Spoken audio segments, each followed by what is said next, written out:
বিএনপিকে এত সহজে তুড়ি মেরে উড়িয়ে দেওয়া যাবে। বিএনপি প্রমাণ করেছে, প্রতিবার প্রমাণ করেছে যে বিএনপি সেই ধ্বংসস্তূপ থেকে জেগে উঠতে জানে।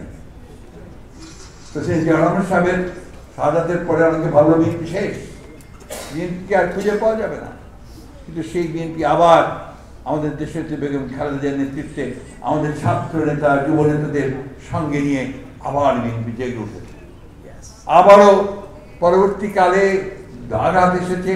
এই যে 15 বছর প্রতিটি মুহূর্তে বলা হচ্ছে বিএনপি শেষ। শত আপনার যে সমস্ত আমি যেটাকে বলছি যে আপনার কি বলে যে আমাদের লোভ লালসা এই সমস্ত ঊর্ধ্বে উঠে আমাদের বিএনপি নেতারা কিন্তু একজোট হয়ে গেছে।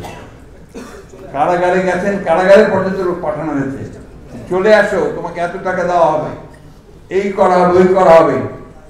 যায়নি, একবার সাজানো অনুবাদ দিয়ে বসে। তো আর কেউ না, কেউ যায়নি।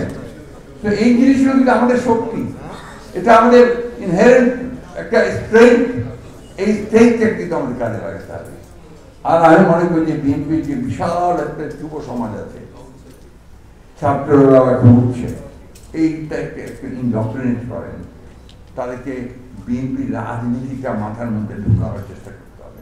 এটা আমাদেরই করতে হবে, কিন্তু আমি আপনাদেরকে বলছি যে এই চেষ্টাটা আপনারাও করেন। কারণ ইনডক্ট্রিনেশন ছাড়া আপনার কখনোই আমি রাজনীতিকে শক্তিশালী জায়গায় নিয়ে যেতে পারবো না।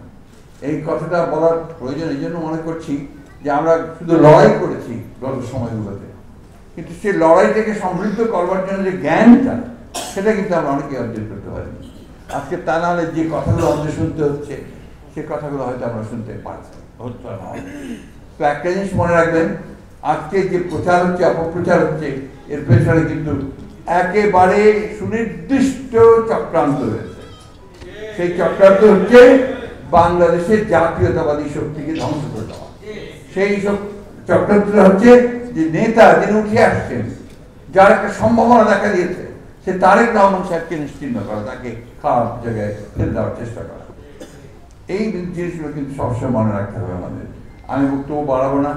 আমি আবারও আমার যারা ছেলের মতো তাদের কাছে বলি যে যে কোনো সময়, যে কোনো মুহূর্তে আমি সহযোগিতা করতে তৈরি আছি, দল তৈরি আছে, কিন্তু সেটাকে নিয়মতান্ত্রিক হতে হবে। এটা খুব বেশি প্রয়োজন। তোমাদেরকে আন্তরিকভাবে আবারও ধন্যবাদ জানাতে চাই। শত পরিচিততার মধ্যেও তোমরা লড়েছো, লড়াই করেছো এবং জেগে থেকেছো।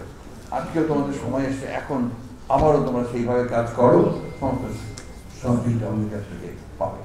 তারেক রহমান সাহেবের সম্পর্কে একটা কথা বলে শেষ করবো। 2002 সালে আমার সুযোগ হয়েছিল দেশনেত্রী খালেদা জিয়ার সঙ্গে রাষ্ট্রীয় সফরে চীনে যাওয়ার। তো সেখানে প্রচণ্ড শীত ছিল, সে সময় ডিসেম্বর মাস, এত বরফ পড়ছিল যে বাইরে কোনো অনুষ্ঠান করা সম্ভব ছিল না। গেট হলের ভেতরে ম্যাডামকে সেই আপনার গার্ড অফ অনার তাকে রিসেপশন দেওয়া হলো। তারপরে যখন ম্যাডাম প্রধানমন্ত্রীকে নিয়ে, চীনা প্রধানমন্ত্রীকে নিয়ে তার সঙ্গে যারা সফরে এসেছিলেন, গিয়েছিলাম আমরা, পরিচয় করে দিচ্ছেন। এই পরিচয় করতে করতে শরীফ সাহেব ছিলেন কি আমার মনে নেই, আমার পাশে ছিলেন আমানুল্লাহ আমান, তার পাশেই আমাদের নেতা তারেক রহমান সাহেব ছিলেন। তো তারেক রহমান সাহেবের সামনে গিয়ে যখন উনি বলেন যে মাই সান, তো প্রধানমন্ত্রী তার সঙ্গে হাতটা ধরে শক্ত করে ঝাঁকি দিয়ে বললেন, carry the flag of your father and mother. এই ফ্ল্যাগটাকে তারেক সাহেব ক্যারি করছেন দেখেই আজকে কিন্তু তারেক সাহেব। এই কথাটা আমাদেরকে সবসময় মনে রাখতে হবে। নির্যাতন সহ্য করেছেন, শারীরিক নির্যাতন সহ্য করেছেন এবং নির্বাচিত হয়ে থেকেছেন, একা থেকেছেন। এই যে একটা চরম একটা পরিবার থেকে বিচ্ছিন্ন হওয়া, সব কিছু মিলিয়ে তারপরে কিন্তু তারেক রহমান সাহেব মাথা নত করেননি তার মায়ের মতোই। তার মা যেমন মাথা নত করেননি, তিনিও তেমনি মাথা নত করেননি। সেইখানে তারেক রহমান সাহেব নিঃসন্দেহে আমাদের হোপ, আমাদের ভবিষ্যৎ এবং আমাদের ভবিষ্যৎ কেন্দ্র। ধন্যবাদ।